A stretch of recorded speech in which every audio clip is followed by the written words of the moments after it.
À toi, Emery? Très bien, bonjour à tous et merci François pour l'invitation.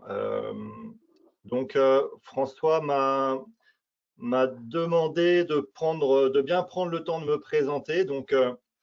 Même si c'est pas un exercice facile, je vais vous parler de mon parcours rapidement dans un premier temps, avant d'aborder le thème. Et peut-être que ça ne sera pas inintéressant justement pour que vous fassiez le lien entre tout ce dont on va parler aujourd'hui. Donc, mon expérience d'entraîneur de basket, ça a duré à peu près une vingtaine d'années. J'ai entraîné un peu tous les niveaux, enfin du plus bas niveau jusqu'au niveau de la Pro B, mais essentiellement sur du championnat de France. La grande partie de mon expérience s'est faite autour du championnat de France jeunes et seniors. J'ai commencé dans un petit club dans la banlieue rennaise qui s'appelle Assigné. Alors, je crois qu'il y a des gens qui ne sont pas du coin, mais grosso modo, un petit club aux alentours de Rennes. L'équipe Fagnon a évolué en championnat départemental, un petit peu en régional. Et ce qu'on a mis en place au niveau des jeunes a permis aux équipes U15, U17 d'évoluer les petits championnats à un niveau régional. Voilà. Ensuite à ça, je suis parti à l'Avenir de Rennes, m'occuper de la section masculine. Et donc là, on était au niveau des jeunes, notamment U15, U17, c'était du championnat de France. J'ai un doute sur les U15. Et en championnat senior, c'était de la nationale 3. Voilà, j'ai dû passer 4 ans, me semble-t-il, à l'Avenir de Rennes. Et ensuite, je suis parti donc à l'Étendard de Brest. Donc le club était en Pro A et descendait en Pro B quand j'y suis arrivé. Pour m'occuper du centre de formation. Alors nous, on appelait ça un centre de formation parce qu'on avait l'ambition d'en faire un centre de formation, mais en réalité, c'était un pseudo centre de formation puisque le championnat espoir Pro B s'arrêtait. Je crois que c'est juste cette année-là que ça s'est arrêté. Donc là, j'intervenais sur les catégories jeunes, Minime France, Cadet France, hein, ça s'appelait comme ça encore à l'époque. Voilà, et puis suite à ça, j'ai évolué en tant qu'assistant coach de l'équipe Pro B et pour finir, coach de l'équipe Pro B. Donc sur l'équipe professionnelle, j'ai dû passer 3 saisons. C'est pas des saisons complètes parce que ça s'est souvent fait en cours de saison. Je vous fais pas de dessin. Voilà donc pour mon expérience d'entraîneur, hein, ça a duré une vingtaine d'années. J'ai repris cette année, là, il y a un an, et j'interviens sur des jeunes sur Montfort, près de Rennes, sur la catégorie U13 notamment, essentiellement. Voilà, mon expérience de joueur rapide, ça a quand même une particularité, c'est que c'est important pour la suite de l'intervention. J'ai commencé moi le basket, en fait j'avais 19 ans, quasiment 19 ans, donc j'ai commencé au niveau le plus bas bien sûr, et j'ai évolué jusqu'au niveau national 2. Et à 28 ans,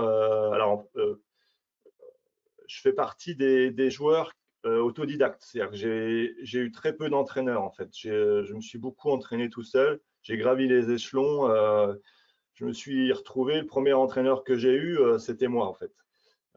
Donc c'était un peu rigolo. Ça devait être, si je pouvais revoir ça, je pense que ça me ferait bien rigoler. Mais voilà, donc à 28 ans, j'ai stoppé en tout cas l'évolution de ma carrière de joueur pour continuer mes études qui ont été longues. J'ai pas cessé de jouer, mais après c'est à l'époque où je suis arrivé donc à l'Avenir de Rennes.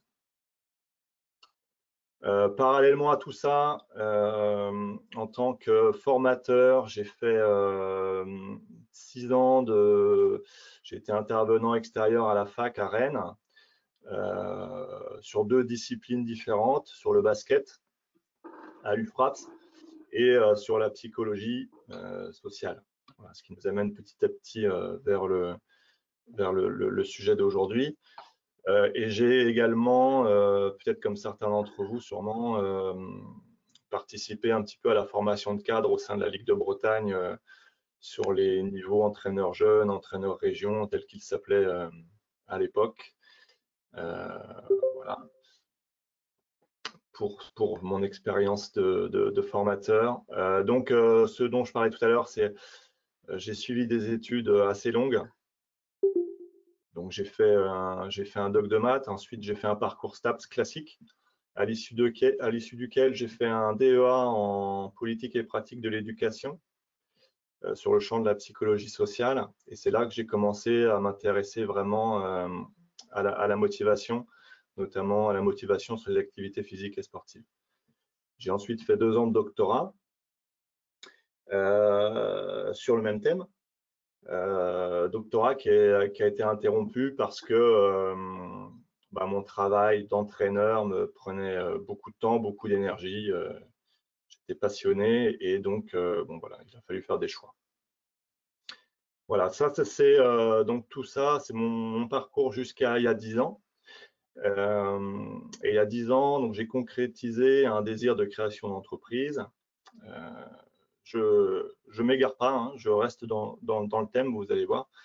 Donc, j'ai créé une petite PME qui existe toujours.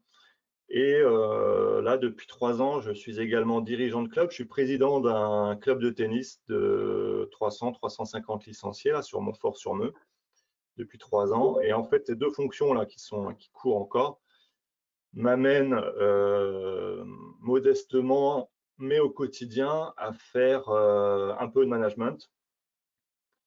Et j'accorde une grande importance toujours à ce que les salariés, que ce soit dans l'entreprise ou dans le club, trouvent du sens à ce qu'ils font. J'accorde de l'importance à ce qu'ils soient autonomes, à ce qu'ils se sentent appartenir à une structure, que ce soit l'entreprise ou que ce soit le club, et qu'ils se sentent compétents. Et ça m'assure, en tout cas c'est mon observation, ça m'assure qu'ils soient investis et motivés. Alors quand je dis motivé, je l'utilise comme on l'utilise tous, hein, mais on va préciser un petit peu ce qu'il y a derrière ce mot-là. Voilà, hein, je suis vraiment sensible à ces 4 aspects-là qui sont vraiment importants pour moi en termes de management. Donc ça, c'était mon parcours. Je change le slide. Vous me dites si ça ne change pas. C'était mon parcours. Maintenant, pourquoi est-ce que je suis devant vous aujourd'hui? Alors, en dehors du fait qu'on est en plein confinement et puis que j'ai sollicité, j'ai proposé mes services à François. En fait, c'est né de discussions, d'échanges avec d'autres coachs. Quand on prend un petit peu de recul par rapport à notre formation, la formation qu'on a reçue, on se rend compte que, François l'a dit tout à l'heure, que bien souvent, la formation qui nous est proposée et la formation même qu'on va chercher, elle correspond à un cadre dont on a l'impression qu'on va pouvoir maîtriser les contenus. Et je pense aux aspects techniques, tactiques, stratégiques. Voilà, on peut avoir l'illusion de pouvoir atteindre une maîtrise. Et ça a un côté rassurant pour tout le monde, en fait. Je pense les formateurs et puis les élèves.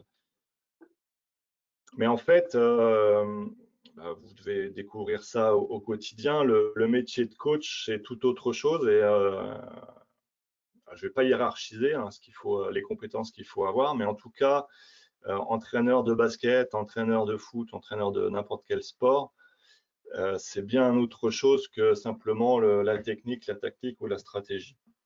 Et d'ailleurs, c'est pareil dans le monde extra sportif dès qu'on aborde les notions de management. Il y a le contenu et puis il y a aussi l'humain. Donc pour finir avec ce point-là, en fait, si on considère pour un même niveau de compétition au basket, on a un socle technico-tactico-stratégique sensiblement équivalent d'une équipe à l'autre, C'est la différence dans les résultats, dans la performance. Elle peut venir notamment de ce que les joueurs donneront sur le terrain. Et là, donc, je m'engage sur le champ de la psychologie sociale, donc qui est très vaste. Ce dont je vais vous parler, c'est une infime partie. Vous adhérerez, vous adhérerez pas. C'est vraiment un angle parmi tant d'autres.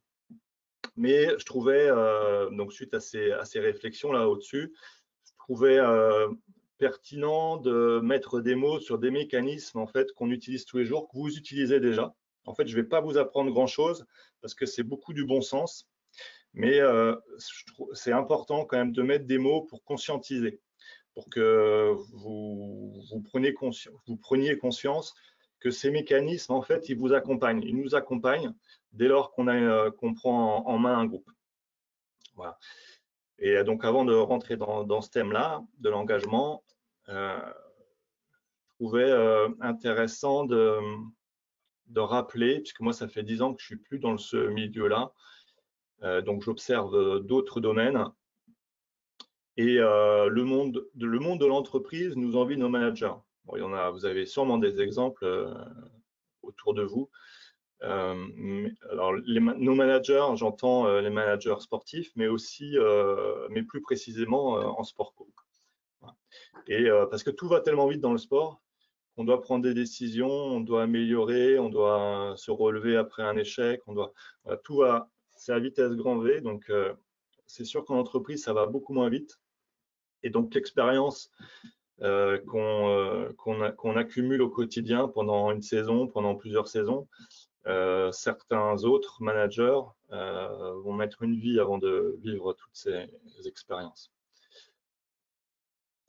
Voilà, pour arriver donc au thème de l'engagement, le joueur motivé, je vais en parler tout à l'heure. On a tous envie d'avoir des joueurs motivés à l'entraînement, bien sûr, mais ce n'est pas quelque chose qu'on demande, ce n'est pas quelque chose qu'on impose.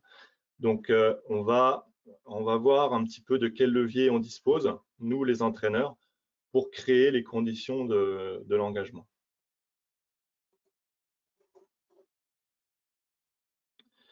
Donc, en fait, j'ai choisi ce mot-là. Ouais, François.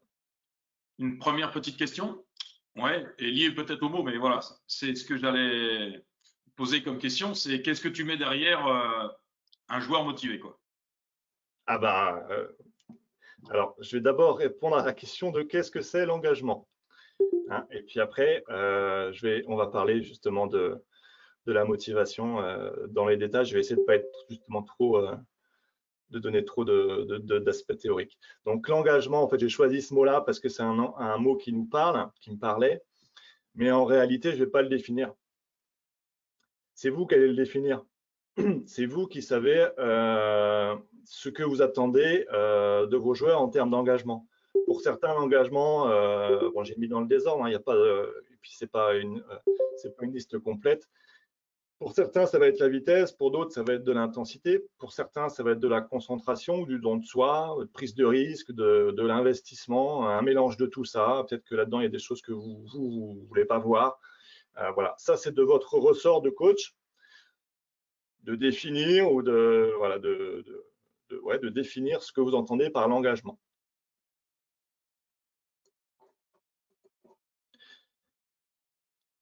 J'attends que le slide s'affiche.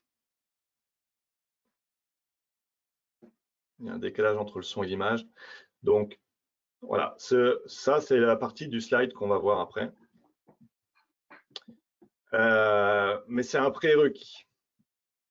Vous voyez, la motivation, là, en un mot, c'est une des composantes de la motivation, on va le voir après. Et j'ai commencé par ça parce que il faut absolument donner du sens, il faut faire en sorte que les joueurs trouvent du sens dans ce qu'ils font. Si les joueurs ne trouvent pas de sens dans ce qu'ils font, ils vont être ce qu'on appelle amotivés et ça va conduire à de l'abandon. Par exemple, un non-renouvellement de licence en fin de saison, voilà, hein, pour revenir au sport. Mais ça peut être du burn-out, ça peut être de l'arrêt de travail. Si on ne trouve pas de sens, c'est pour ça que j'ai mis ça en rouge, on va tout droit vers des notions d'abandon. Okay, donc, c'est tout ce que je vais dire ensuite n'a de sens que si vous faites en sorte que le joueur trouve du sens dans ce qu'il fait. Hein, ce n'est pas vous qui trouvez du sens dans ce que vous faites, c'est le joueur qui doit trouver du sens dans ce qu'il fait, dans ce que vous demandez. Okay, donc, ça, c'est une sorte de prérequis. Le slide suivant est plus complet. Je suis obligé de passer par ça. Voilà, ça va répondre à ta question, François. Je passe par ça, mais c'est pour que vous... c'est des termes que vous allez redécouvrir, vous avez déjà forcément vu, mais ça va être... c'est pas sur cela qu'on va s'arrêter le plus longtemps. Donc, je vous ai remis la notion d'abandon à droite en rouge, donc c'est ce qu'on veut éviter. Et à gauche, en vert, je vous ai mis donc l'engagement. Et plus on va vers la gauche du slide, plus on va considérer que l'engagement est important, intense. Donc, c'est celui qu'on va rechercher. Plus on est à droite du cadre vert, moins l'engagement sera important. Okay, et à l'extérieur du cadre, donc on est dans l'abandon.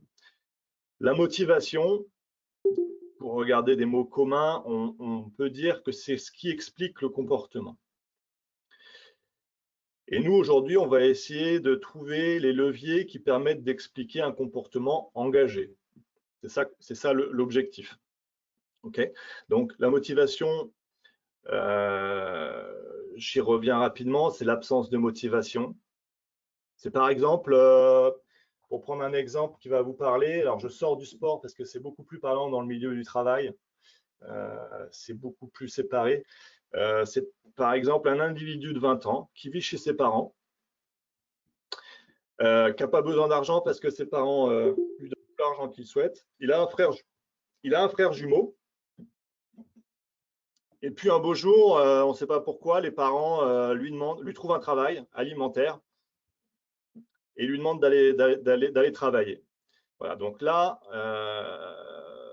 et en plus de ça, il ne demande pas aux frères jumeaux de faire la même chose. Donc cette personne-là va pas trouver de sens dans ce qu'elle va faire. Et en plus de ne pas avoir de sens, il va y avoir en plus de l'injustice, puisque le frère jumeau qui est dans les mêmes conditions, on ne lui demande pas de faire la même chose. Donc là, le travail va sûrement mener, cet individu va sûrement être confronté à de l'abandon. Enfin, il y a de fortes chances. Voilà. Pour illustrer le sentiment de la motivation, c'est ça, absence de sens, absence de justice. Une deuxième composante de la motivation, c'est la motivation extrinsèque. Je vais essayer d'aller vite là-dessus. La motivation extrinsèque, c'est lorsque le comportement d'un individu, le comportement est exercé pour des raisons instrumentales. Ça veut dire externes à l'activité. Par exemple, si on reprend l'exemple de l'individu de 20 ans qui vit chez ses parents, donc les parents disent à cet individu-là, tu vas aller travailler, on t'a choisi un travail, c'est la condition qu'on te donne pour rester vivre chez nous. Voilà. Donc là, la motivation, elle est pas du tout liée au travail, donc c'est extrinsèque. Elle est imposée par quelqu'un. Et dans un souci de recherche de récompense ou d'évitement de punition, le fait de pouvoir rester vivre chez ses parents, il va aller exercer ce travail-là qui ne va pas lui plaire, forcément, mais il va le faire. C'est une motivation qui est extrinsèque. La motivation extrinsèque, elle va déboucher quand même sur de l'engagement, pas forcément un engagement tel qu'on l'attend nous, entraîneurs. Voilà. Elle peut aussi, on verra tout à l'heure, aller vers des situations d'abandon. Je passe à gauche du cadre. Vous allez voir que plus on va à gauche du cadre, plus on va avoir des conséquences positives sur l'engagement. La motivation intrinsèque, vous en avez déjà entendu parler. C'est lorsque le comportement de l'individu est lié au plaisir que l'individu prend dans l'activité, directement. Pour ce qui nous concerne, dans un job d'entraîneur, voilà, on a tous, enfin, la majorité d'entre nous, je l'espère, avons connu ce job passion. Voilà. C'est-à-dire que là, quand on va travailler, on prend du plaisir directement dans le fait d'aller travailler. D'ailleurs, le fait de dire travailler, c'est déjà, ça me fait hein, donc là, on est vraiment dans un cas de job passion. On le fait vraiment pour l'activité. Donc là, tout de suite, on voit bien au niveau du sport, il va y avoir des parallèles à faire. Le meilleur exemple, c'est dans les sports de glisse, la recherche de sensations. On est dans de la motivation intrinsèque purement. Hein. Mais il y a une catégorie qui est essentielle aujourd'hui, c'est la catégorie des motivations qu'on va appeler autodéterminées. Donc là, moi, j'ai mis motivation extrinsèque autodéterminée. Je l'ai mise en bleu parce qu'elle va avoir des conséquences positives sur l'engagement. Donc là, c'est une motivation qui est extrinsèque, donc les raisons sont toujours instrumentales. Je fais l'activité pour obtenir ou pour éviter quelque chose. Mais la grande différence avec la motivation extrinsèque, telle que je l'ai définie tout à l'heure, c'est que celle-là, elle est autodéterminée. Ça veut dire qu'il va y avoir un sentiment d'autonomie dedans, un sentiment de choix, un sentiment de contrôle.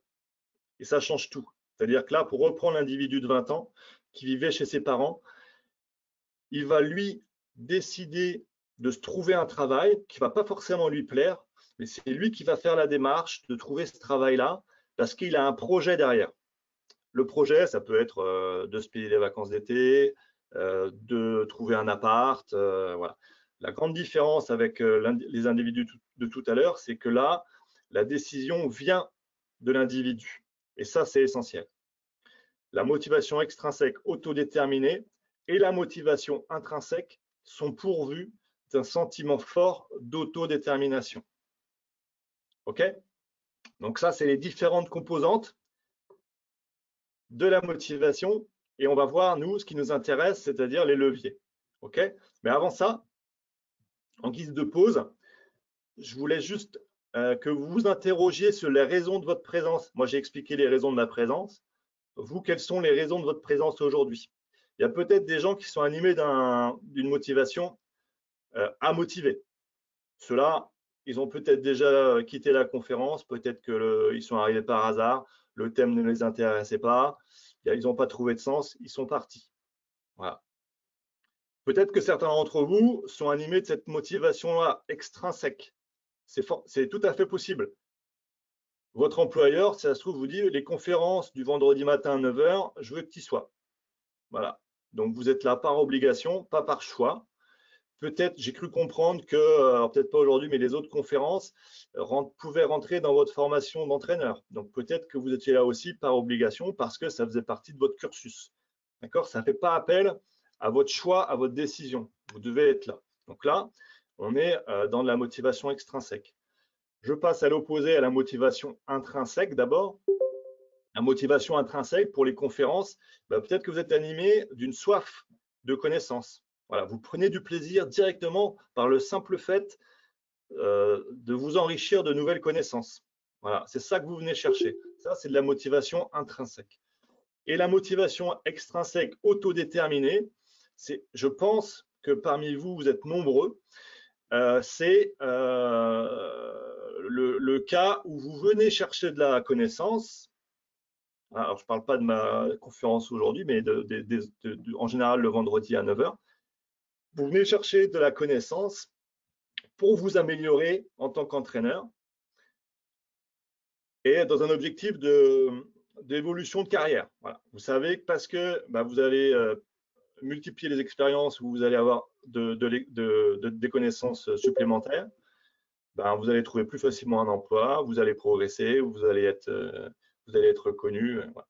Ça, c'est une motivation autodéterminée. Voilà. Une autre forme de motivation autodéterminée, peut-être qu'aujourd'hui, vous êtes là, parce que dans la motivation autodéterminée, il y en a qui vont amener un comportement positif, puis d'autres un engagement un petit peu moins intense, notamment si vous êtes là aujourd'hui, vous avez décidé d'être là aujourd'hui, simplement pour être vu des autres coachs. Ça, c'est possible. Voilà, vous venez vous montrer, là, c'est vous qui avez décidé, c'est aussi une motivation autodéterminée, voilà, mais qui ne va pas forcément avoir des conséquences ultra positives. OK?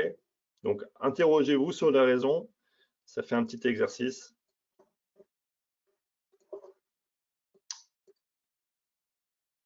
Émeric, ouais. Ça fait résonance forcément un petit peu avec la première conférence qu'on avait eue avec Christophe Evano qui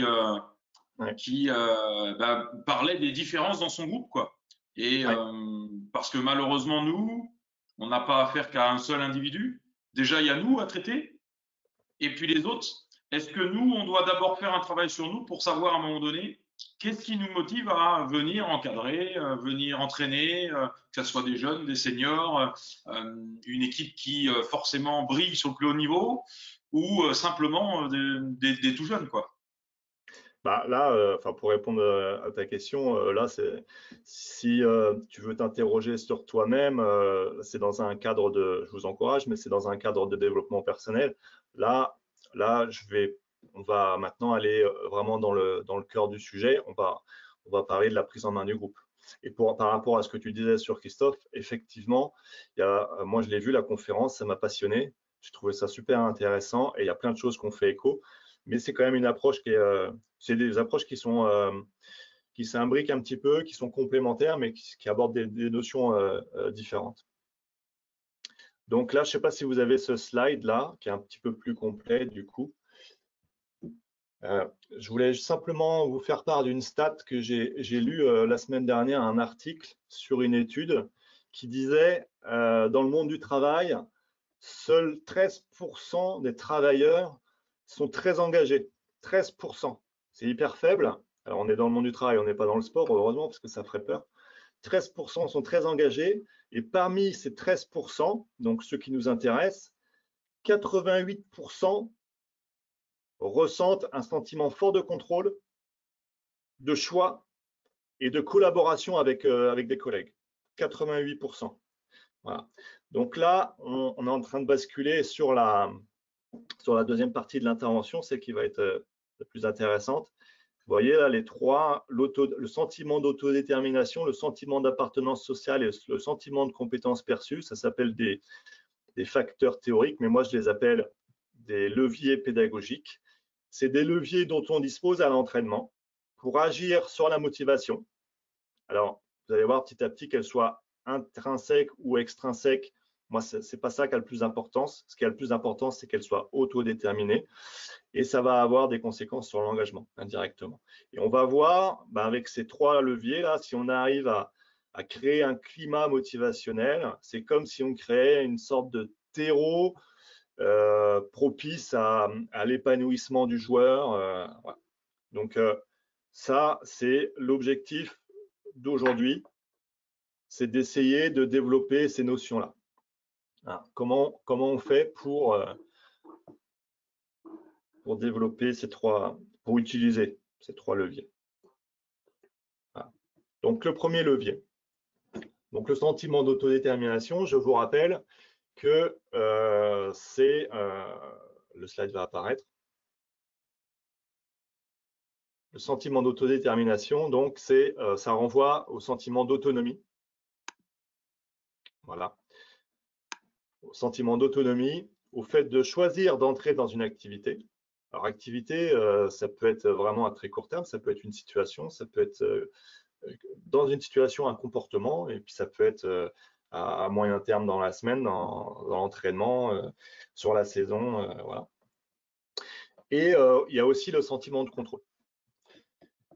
En fait, quand vous mettez en place une situation, vous mettez, je sais pas moi, d'une forme de jeu en place ou un schéma défensif, il y a plusieurs niveaux de mise en place. Quand on est entraîneur, on manque souvent de temps, on voudrait toujours plus de temps pour faire les choses mieux.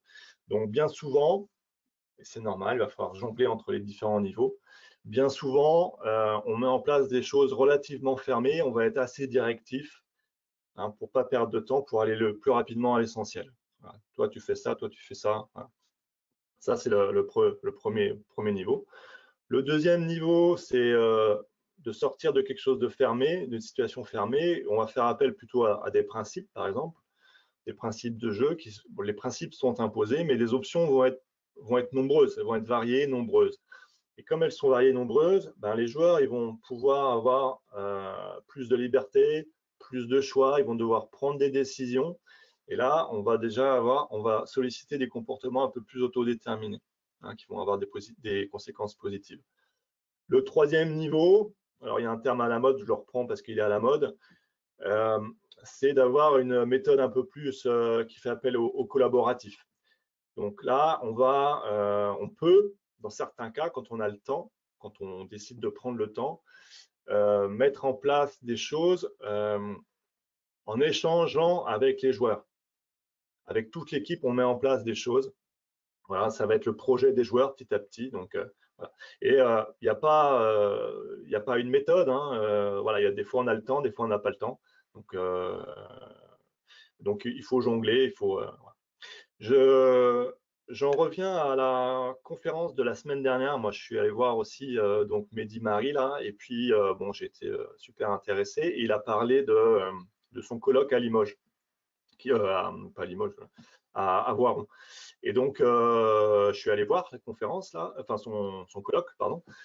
Et à un moment, donc c'était sur le pré-collectif chez les jeunes. Donc, il est dans une situation de 5 contre 5. Et lui, donc son idée, c'était de développer le 3 contre 3, d'extraire le 3 contre 3. Et donc, il est dans une situation où c'est même du jeu à deux. Il y a le porteur de balle qui est dans l'aile à 45 degrés.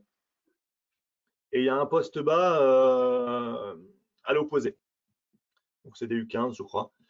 Le porteur de balle fait un drive ligne de fond. Et là, le poste bas opposé initie un mouvement. Et là, Mehdi, il arrête le jeu. Il va le voir, il lui dit qu'est-ce que tu fais? Pourquoi tu fais ça? Et en fait, le gars, en fait, le joueur, il avait un mouvement de bascule par rapport au ballon. Donc, il tournait dans le même sens que le ballon. Donc, c'est exactement ce que voulait voir Mehdi. Mais il l'a fait verbaliser autour de ce concept-là. Il l'a interrogé. Il dit pourquoi tu fais ça? Oui, c'est bien. Voilà. Et donc le gamin lui a dit bah, c'est parce que moi je trouvais ça plus malin. Et Mehdi, il a surfé sur cette petite anecdote là pendant tout l'entraînement. Il est revenu sur ce jour-là en disant qu'il était malin. Il l'a appelé, je ne sais plus le joueur malin, je ne sais plus comment il l'avait appelé. Mais vous pouvez être certain que ce jour-là, à chaque fois qu'il va rencontrer la même situation, quand il sera à poste bas, à l'opposé, dès qu'il y aura un drive ligne de fond, vous êtes certain qu'il sera plus réactif, plus engagé, plus volontaire à reproduire ce déplacement. Donc là, il est clairement dans une démarche où il a favorisé l'autodétermination du joueur. D'accord? C'est pas comme s'il avait dit au joueur, quand lui fait ça, toi tu fais ça. Non, il a d'abord laissé le joueur faire. C'est bien tombé, il allait avoir le bon comportement. Et après, il a donné vraiment au joueur l'impression qu'il avait eu le choix de faire ça. Ça, c'est très important. C'est essentiel. Aujourd'hui, je crois que l'autodétermination, c'est le terme que vous devez, à mon avis, retenir s'il n'y en a qu'un. Je discutais avec un autre exemple, là, donc plus de l'ordre collectif. Je discutais avec un coach de Pro B, là, qui me disait, donc dans la transition défense-attaque, moi, je le cite, hein, les 7 premières secondes de la relance, elles appartiennent aux joueurs. Donc là, il est clairement en train de faire appel à l'autodétermination des joueurs. Donc c'est eux qui vont choisir. Alors ça demande de l'accompagnement, hein, évidemment, ça ne s'est pas fait comme ça, je suppose. Mais c'est les joueurs qui sont porteurs de ce projet-là. Les 7 premières secondes, elles sont à eux. Donc il y a un gros sentiment de liberté. Ça fait appel à leur choix. Ils vont se sentir autonomes. Et vous pouvez être certain que sur ces 7 premières secondes, là, sur cette première période de l'attaque, ils vont être super investis, super engagés, super concentrés. La transition défense-attaque, elle risque de se faire de manière bien plus positive que quand on dirige tout. Donc ça, c'était un deuxième exemple. Moi, je sais qu'avec les U13, là, cette année sur Montfort, on essaye un petit peu des fois de le faire, mais on n'a pas forcément le temps tout le temps. Je me souviens d'une situation où en match, donc sur une situation défensive, pression porteur tout terrain, le porteur de balle est un peu en difficulté, il s'approche d'une ligne, et là donc il y a un joueur, un partenaire défensif là, qui intervient, qui attaque le ballon. Alors pas le défenseur du porteur de balle, un autre. Il intervient, il attaque le ballon. Et on est revenu sur cette. Alors nous on n'avait pas demandé ça, le coach n'avait pas demandé ça. On est revenu sur cette situation lors du débriefing de lundi. Et en fait, on a fait parler les joueurs. Donc, on lui a dit, bah, vous avez vu cette situation-là, pourquoi tu as fait ça, comment ça s'est passé? Et on est parti dans un échange avec toute l'équipe. Et puis, on a essayé de surfer là-dessus et en se disant, ben ouais, c'est très bien, tu as fait ça. Alors, qu'est-ce que ça implique derrière? Si toi, tu fais ça, peut-être que derrière, ça va entraîner d'autres collaborations. Qu'est-ce que ça peut être? Voilà. Et ça venait c'est venu de, alors on les accompagne pour que ça aille vers là où on veut. En général, on essaie de se mettre d'accord. Là, je vous fais confiance.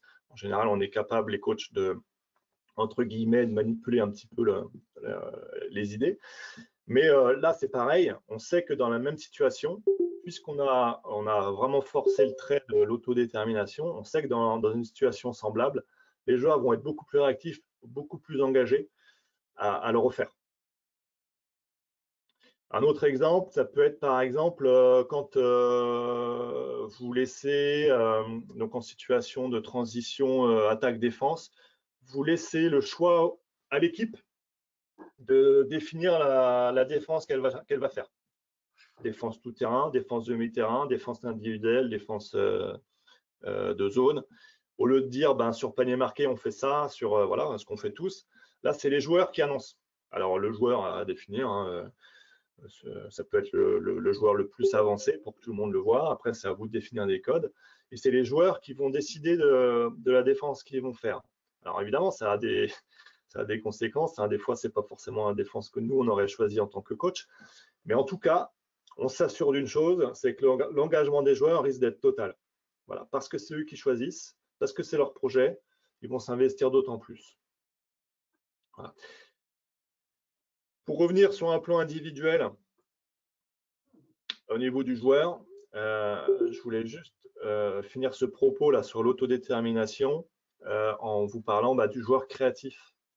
En fait, on a tous des joueurs créatifs dans les équipes. Les joueurs créatifs, c'est des joueurs qui ont besoin d'autodétermination.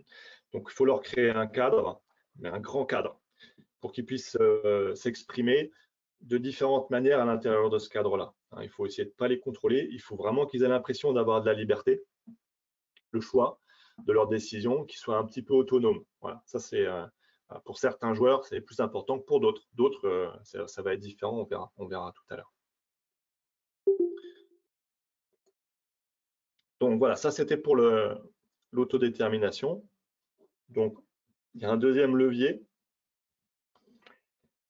Celui-là, on va passer relativement rapidement dessus. Il est essentiel, mais dans le basket, on n'a pas grand-chose à faire pour l'alimenter. Ça se fait naturellement, même si des fois on est confronté à des soucis. C'est le sentiment d'appartenance sociale. Le sentiment d'appartenance sociale, c'est le fait de se sentir accepté dans le groupe, de se sentir en sécurité. Et là, je rebondis sur l'intervention de Christophe, qui parlait de l'importance pour le coach de se sentir en confiance avec ses dirigeants. Là, lui, c'était l'exemple du coach. Mais là, c'est pareil avec le joueur. L'importance de se sentir en sécurité dans le groupe, hein, être en confiance dans le groupe, se sentir intégré. Voilà, c'est ça le sentiment d'appartenance sociale. Il est essentiel de le développer, enfin, de s'assurer en tout cas qu'il est important. Ça commence dans le club. Voilà. Quand j'arrive dans un club, peut-être que c'est un club qui a une identité forte, qui a un projet. Voilà, déjà, il y a une identité sociale là qui va être sous-jacente. Et puis après, effectivement, dans l'équipe, c'est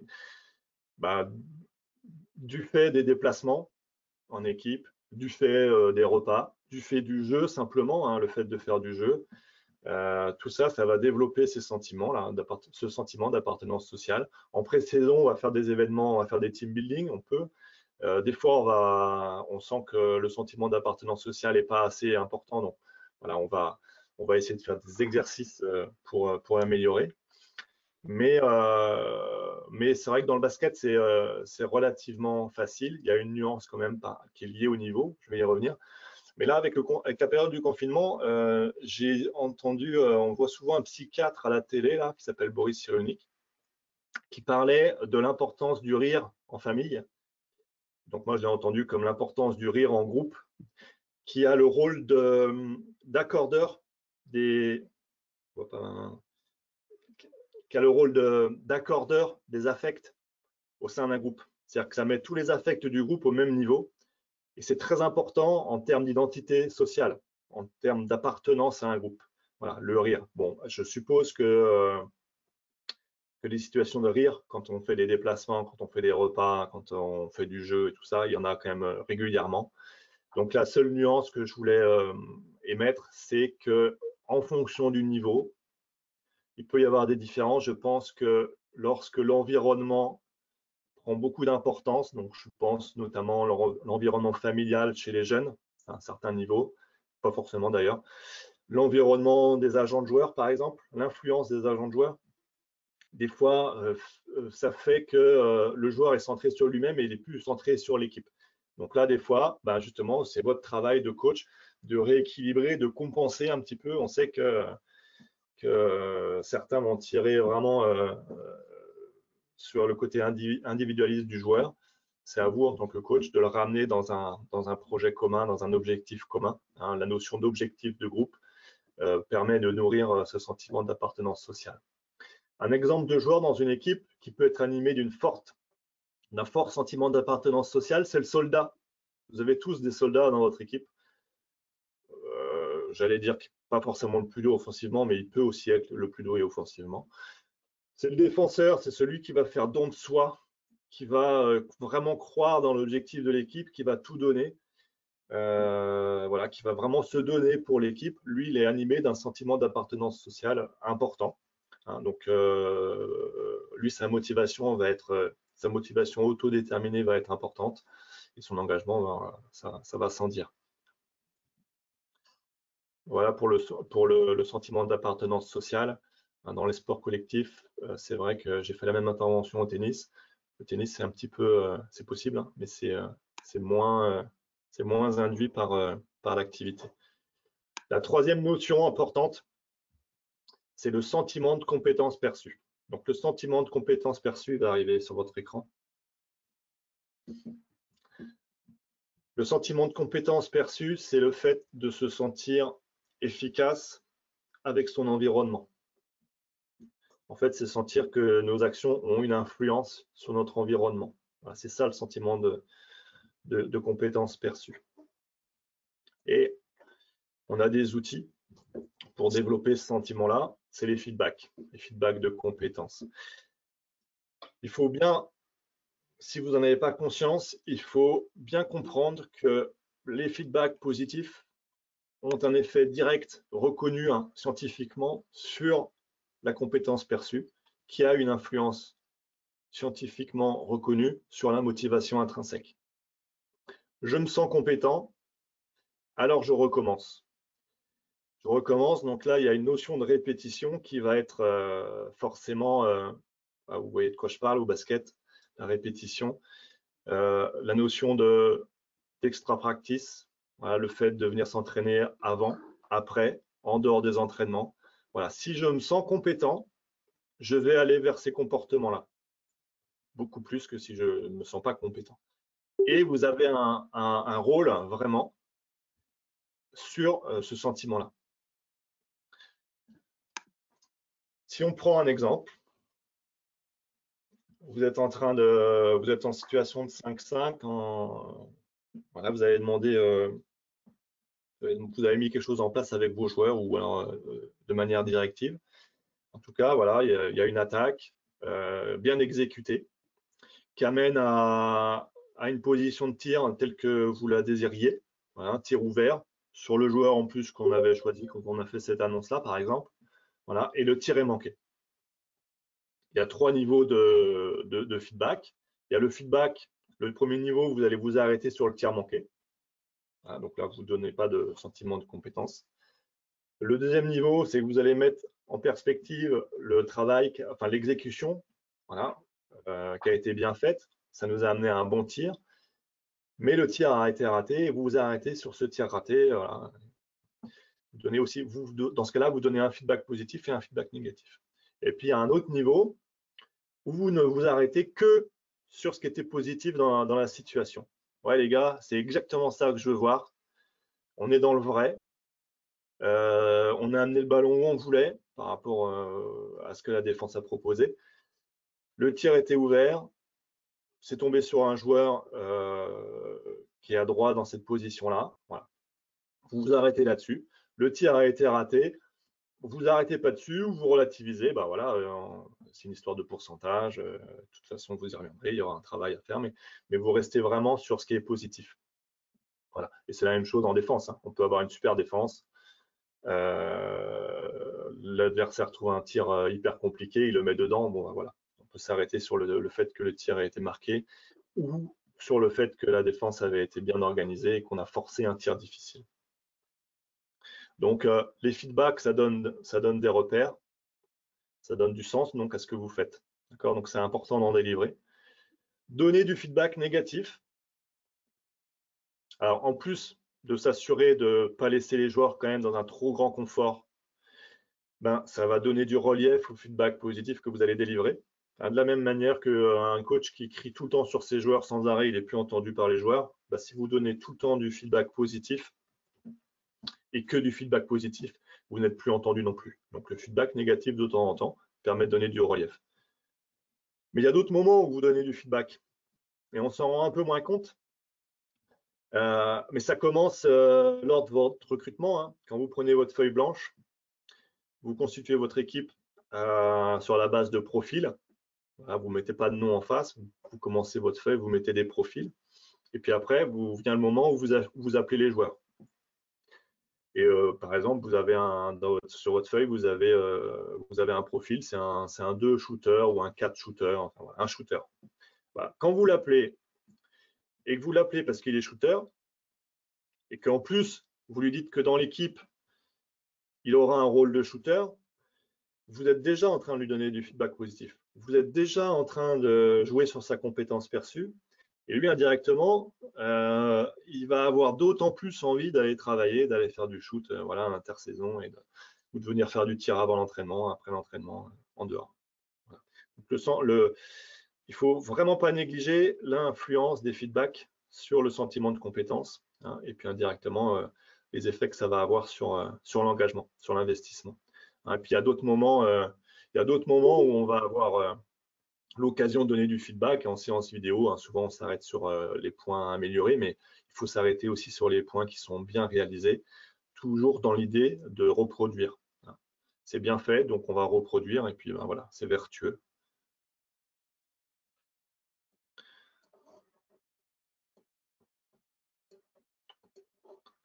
Voilà, donc juste, là, j'ai quasiment terminé. Juste, voilà sur quoi le slide va apparaître. Ouais, François. J'ai une question, ouais.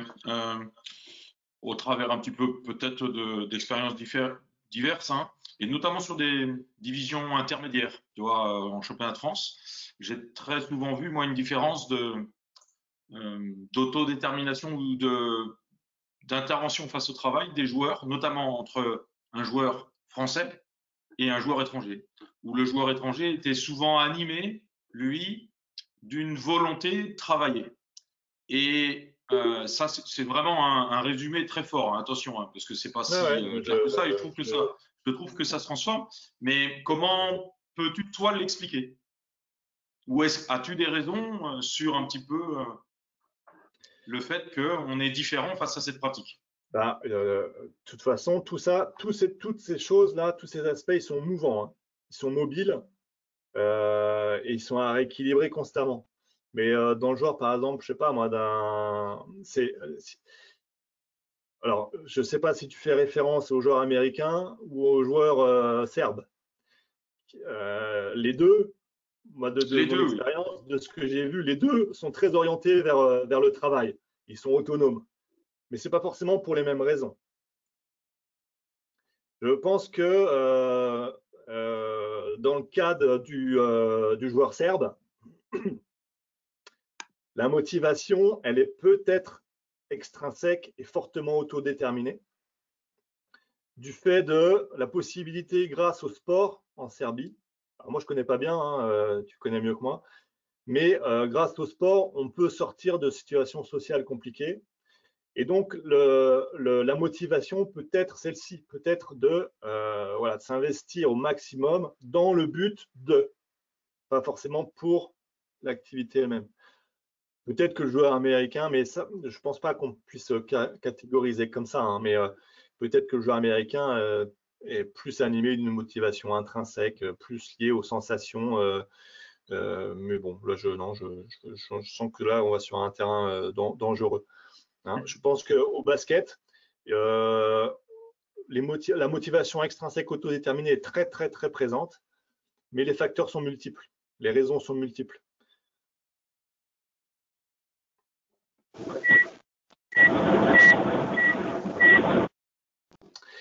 Donc, en conclusion, ce sont des faits scientifiques. En fait, ça existe. Hein, donc, ça vous accompagne. C'est à prendre, ou, enfin, vous en servez ou vous en servez pas. De toute façon, ils vous accompagnent, ils sont là. Après, la préoccupation du manager, ben, ça va être d'essayer de développer au maximum les motivations autodéterminées et essayer d'éviter au maximum les motivations extrinsèques, sachant que dans le sport, dans le basket en particulier, les facteurs de motivation extrinsèque sont nombreux. Victoire, défaite, c'est punition, récompense. Hein, shoot réussi, shoot raté. C'est un peu punition, récompense. Donc, il faut constamment contrebalancer. Parce que ça fonctionne, hein, les motivations extrinsèques, ça engendre de l'engagement. Mais il y a la notion de temps après. C'est le temps et le nombre de ces facteurs. Voilà, il faut contrebalancer parce qu'à terme, si on n'est animé que de motivation extrinsèque, on va s'investir de moins en moins. Ça peut être le cas hein, de joueurs ou d'entraîneurs. Quand on devient pro, c'est plus tout à fait pareil que quand on était amateur. On bascule peut-être sur des motivations un peu plus extrinsèques qu'intrinsèques quand on devient professionnel. Donc, il faut être conscient de ça, l'observer et agir. C'est normal, c'est pas grave, mais il faut essayer de trouver des leviers qui vont permettre de réajuster. Voilà. L'ajustement, justement, par rapport à l'âge, au niveau et tout ça. La personnalité du manager, je voulais en parler parce que là encore, j'étais tout à fait d'accord avec Christophe quand il disait que il fallait avoir confiance, c'était primordial, il faut être soi-même. Donc je mets ça simplement pour vous dire que ce qu'on a vu là, c'est vous êtes à l'aise avec ça ou vous n'êtes pas à l'aise. Il ne faut pas se forcer, il faut rester soi-même. C'est bien plus efficace que de s'appuyer sur des choses auxquelles on ne croit pas ou avec lesquelles on n'est pas confortable. Voilà. Et dernier point, en conclusion, je voulais juste évoquer le caractère transversal de cette théorie. C'est pas seulement pour le basket, c'est pas seulement pour le sport. Dès lors qu'il y a apprentissage, management, c'est les mécanismes qui interviennent donc dans l'éducation, dans l'enseignement, même dans votre vie quotidienne. Moi, donc cette théorie, elle s'appelle, je l'ai gardée pour la fin, s'appelle la théorie de l'autodétermination. D'accord, c'est pas la théorie de la motivation, voilà, c'est la théorie de l'autodétermination. Elle porte très bien son nom. Et moi, ça m'accompagne au quotidien. Constamment, c'est avec moi et souvent je dis des choses que je me dis là, ça va avoir telle conséquence. C'est pas forcément comme ça que j'aurais dû le dire. Voilà. Voilà, j'ai terminé, moi, François. Ouais, il y avait une question là qui apparaissait sur le chat, notamment sur est-ce que tu aurais des exemples de jeux un petit peu de début de saison pour développer le sentiment d'appartenance au groupe? Des jeux de début de saison? Oui. Non, Jeux ou j'ai pas d'exemple comme situations ça. J'ai pas d'exemple qui va me venir comme ça, mais dès lors que vous appuyez sur un objectif commun, alors dans un jeu, hein, vous allez développer ce sentiment. Voilà, il suffit de mettre plusieurs personnes, un groupe, hein, voilà, 2, 3, 4, 5, et qui tirent tous dans le même sens, un objectif commun. Et là, vous allez développer ce sentiment d'appartenance sociale. Ok. Une autre question là, alors, qui apparaît sur l'auto-évaluation en fait des joueurs. Très souvent, quand on va vers eux, notamment en garçon, c'est, je pense, plutôt une donnée où ils évaluent leurs compétences souvent un petit peu au-dessus, et que nous, de temps en temps, le rapport à la réalité, c'est faire des feedbacks négatifs. Mais par contre, moi, en fille, on a vécu plutôt l'inverse, c'est qu'elles ont plutôt tendance à se sous-évaluer. Donc, comment, entre guillemets, doser? Parce que tu te disais, il y a ce rapport à feedback positif, négatif. Comment doser? Est-ce que c'est lié aux personnes, à ta personnalité, toi, de manager? Alors moi, j'ai pas la recette, hein, François. C'est justement ça le rôle du manager, c'est de sentir dans quelle direction il faut aller. Mais pour reprendre ces deux exemples, moi j'aurais tendance à dire, dans un cas comme dans l'autre, il faut évidemment, pour moi je connais plus le milieu masculin, hein, il faut, lors de petits rendez-vous, de petits débriefings en individuel, remettre le joueur sur terre, hein, lui expliquer que peut-être qu'il se trompe dans la vision qu'il a de son niveau. Mais ça ne vous empêche pas, vous, après avoir dit ça, de lui redonner du feedback positif. Lui dire, effectivement, tu es doué pour ça, je reconnais ta compétence dans cette tâche-là, le shoot, la défense, peu importe. Voilà. Mais vous avez relativisé, peut-être, vous l'avez un petit peu ramené sur terre avant. Donc, ça ne va pas forcément influencer négativement sa compétence perçue. Par contre, là, ça appelle d'autres choses. Ça appelle au crédit de ce que vous faites. C'est sûr que si un joueur n'est pas du tout conscient de son réel niveau, il ne faut pas le laisser, dans un fantasme. OK, il y a une demande là concernant une précision à amener entre la différence entre les deux motivations intrinsèques. Est-ce que tu peux revenir dessus? Ouais. Entre celle qui est autodéterminée, je pense, et Ouais. puis… Je vais mettre le slide là. Alors, j'attends que le slide apparaisse sur l'écran. Donc là, en bleu, je ne sais pas si mon curseur, vous voyez en direct. Si, on le voit. Donc là, en bleu, c'est les motivations autodéterminées. En fait, peu importe qu'on parle de motivation intrinsèque ou de motivation extrinsèque, c'est difficile d'agir si un petit peu avec seulement sur la motivation intrinsèque. C'est pas ça. Vous ne devez pas vous avoir comme objectif de développer la motivation intrinsèque ou la motivation extrinsèque. Il faut vouloir développer la motivation autodéterminée. Pensez autodidaxie, pensée, autonomie, choix, contrôle. Voilà. Les mots qu'il y a derrière, moi, je les ai utilisés pour vous expliquer, pour que vous compreniez. Mais on s'en fiche. Ce qui est important, c'est vraiment développer l'autonomie, le sentiment d'autodétermination à travers le choix, le contrôle, l'autonomie. Voilà. La motivation intrinsèque, pour répondre vraiment à ta question, la motivation intrinsèque, c'est prendre du plaisir à faire du tir, prendre du plaisir à dribbler. Je suis surfeur, comme Mathieu là, je prends du plaisir avec les sensations de glisse directement. Voilà. La motivation extrinsèque autodéterminée, c'est je vais faire du tir parce que je sais que le tir, si je fais du tir, je vais progresser et ça va me permettre de faire gagner l'équipe. C'est pas forcément par goût du tir, c'est par le goût de la victoire. Donc là, on est dans une motivation extrinsèque autodéterminée. Et c'est pour ça que je l'ai sorti de la motivation extrinsèque. Ça, c'est moi qui ai fait ça. Mais c'est essentiel dans le sport. Voilà. On est, à mon avis, à mon sens, mais je m'avance, je ne suis pas sûr de moi, mais on est plus proche de la motivation extrinsèque autodéterminée dans le basket que de la motivation intrinsèque. Motivation intrinsèque, oui, dans certaines situations, il y a des choses qu'on adore faire, mais en réalité, ce qu'on veut, nous, c'est gagner des matchs en général. Et à partir du moment où on veut gagner des matchs, on veut faire les choses qui vont nous faire gagner des matchs. Donc, on ne les fait pas par plaisir de ces choses-là, on les fait parce qu'elles vont nous faire gagner. Donc là, on est dans des motivations extrinsèques, mais autodéterminées parce qu'on a choisi de les faire. Ok, il y a une question qui apparaît là sur le chat aussi, concernant notamment l'autodétermination. Est-ce que sur l'autodétermination, notamment l'appropriation du projet de jeu par les joueurs, exemple un projet défensif, hein, n'y a-t-il pas de risque à ce que tous les joueurs ne se sentent pas en accord avec ce projet et que ça crée l'effet inverse? Ben, si, mais c'est la difficulté du rôle du manager. C'est-à-dire que c'est ce que je disais tout à l'heure en introduction, c'est savoir si on veut faire que des choses qu'on maîtrise et se sécuriser là-dedans, ça va marcher.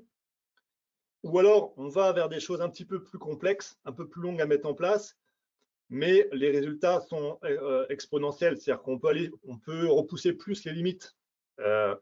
Et donc, c'est sûr qu'on prend un risque à donner la main aux joueurs, mais ça demande de l'accompagnement, hein. C'est pas, ça se fait pas comme ça en un jour. Il y a un exemple que j'aurais pu prendre. Alors, je connais pas bien, mais de ce que j'ai compris, c'est Claude Onesta, l'équipe de France de handball. Pour certains, Claude Onesta, c'est un imposteur parce que c'est les joueurs qui ont mis en place leur système de jeu, enfin en tout cas qui ont participé fortement au projet. Et pour d'autres, c'est un génie parce que justement, cette méthode-là, elle a permis de faire en sorte que les joueurs ils soient surinvestis dans ce projet-là. Donc c'est un risque, c'est sûr, mais ça, c'est un métier. Il faut accompagner, il ne faut pas être ambitieux. C'est pas du jour au lendemain. Il ne faut pas arriver à la reprise là en disant ah, c'est vous qui faites tout. Non, il faut manipuler quand même. C'est-à-dire qu'on les emmène. Il faut faire ça avec tact, mais il faut les emmener dans la direction que vous souhaitez. Ça se fait petit à petit. Il faut commencer humblement sur une situation et puis petit à petit, voilà. Mais rappelez-vous, le coach de Pro B qui dit les 7 premières secondes de l'attaque, elles vous appartiennent. Je ne pense pas qu'ils fassent n'importe quoi pour autant, les joueurs. Ok, merci Émeric. A priori, j'ai pas vu d'autres questions apparaître et on arrive au bout du créneau donné. Est-ce que tu aurais un dernier mot à nous délivrer? Ouais. Moi, le mot de la fin, c'est l'importance du choix des mots. Il faut vraiment mesurer, l'importance du choix des mots. C'est essentiel. Voilà. On a un pouvoir incroyable avec les mots, avec le langage, et on peut manipuler. Donc, à partir du moment où c'est fait avec bienveillance, alors ça va. Mais voilà, l'importance du choix des mots, ce sera mon dernier mot. Ok, merci.